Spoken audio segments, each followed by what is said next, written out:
Bonjour, bienvenue dans la série sur les échecs. Alors, dans cette position, c'est Müller contre Bend, et ça s'est joué à Arlesheim en 1964. C'est au noir de jouer. Les noirs ici jouèrent, cavalier prend E4.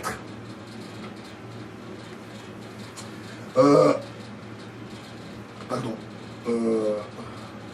Excusez-moi. Ils jouèrent, cavalier prend G4. Un beau sacrifice qui ouvre la diagonale ici.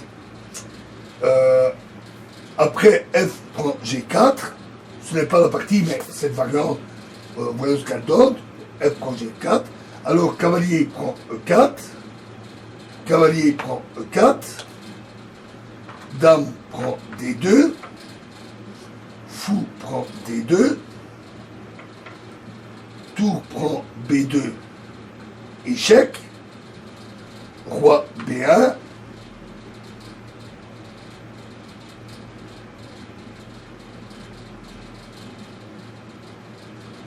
tour prend D2,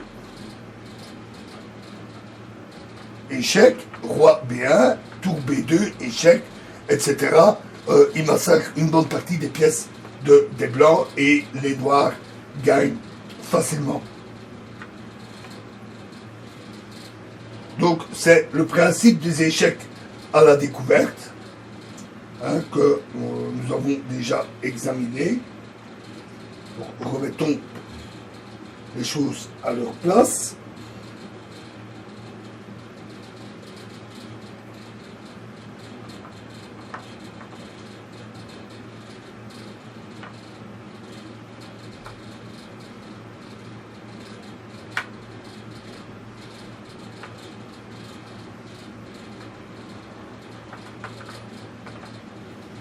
Donc, cavalier prend G. Cavalier prend G4. Et donc, vu cette variante que les blancs ont compris, ils tentaient de fermer à nouveau la diagonale par E5.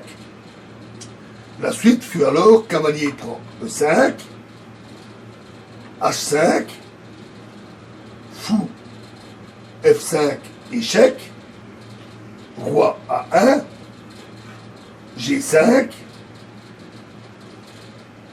et ici, fou prend G5. Très bon coup.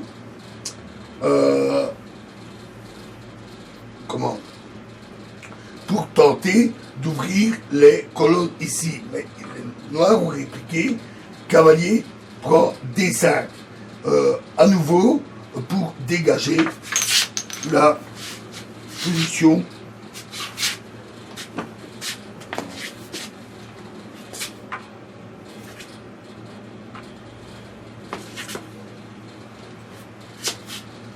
à nouveau pour dégager les diagonales.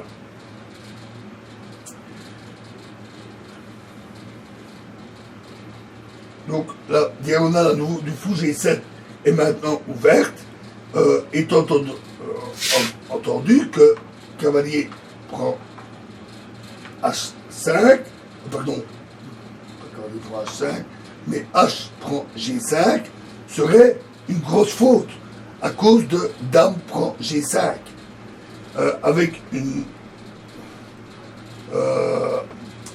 très violente attaque.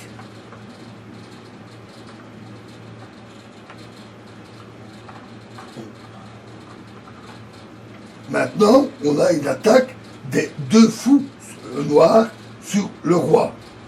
Alors ici, les blancs auraient dû normalement répondre cavalier prend D5, puis cavalier G4, et surtout pas cavalier prend F3 à cause du coup surprenant fou F6. Donc cavalier prend cavalier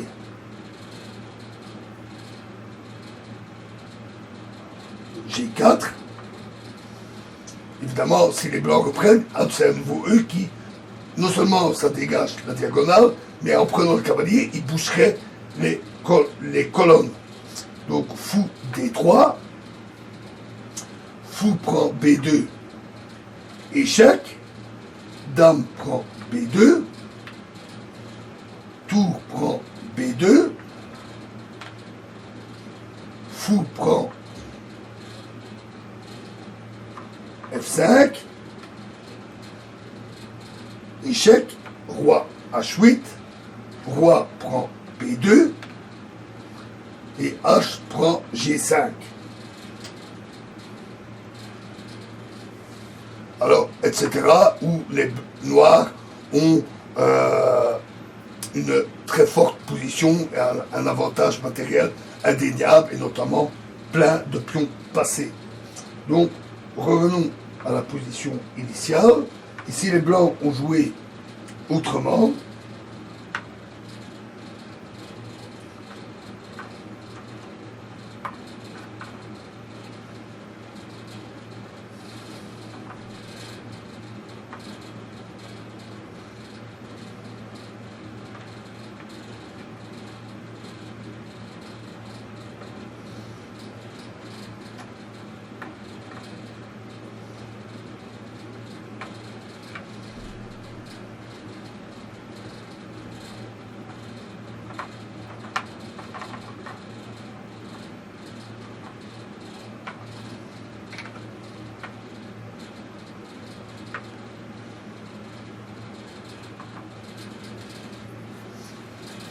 Donc après, cavalier prend G4.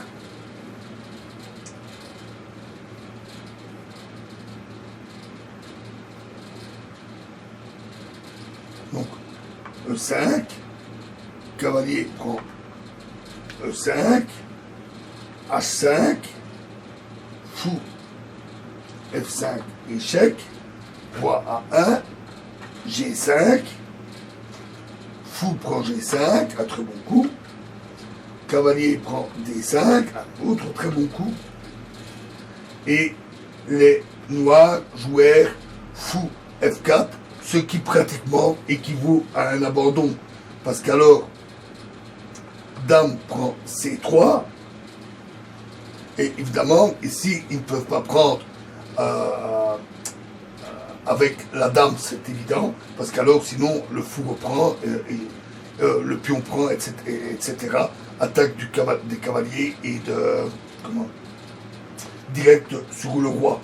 Donc, tour prend G7, échec, roi prend G7, fou prend H6, échec, et roi H7, et là, les blancs abandonnèrent. Leur position est complètement désespérée. Alors, dans ces deux exemples, cet exemple-ci et celui de la vidéo précédente, l'ouverture des diagonales avait une caractéristique particulière. Elle n'était obstruée que par les propres figures de l'attaquant, qui pouvait donc les écarter à volonté. Il ne s'agissait alors plus que d'une question de temps que l'adversaire peut utiliser pour consolider sa position. Nous on reviendra plus en détail sur le thème du gain de temps. Donc on verra l'ouverture de diagonale par percée de pion dans la prochaine vidéo. Je vous remercie.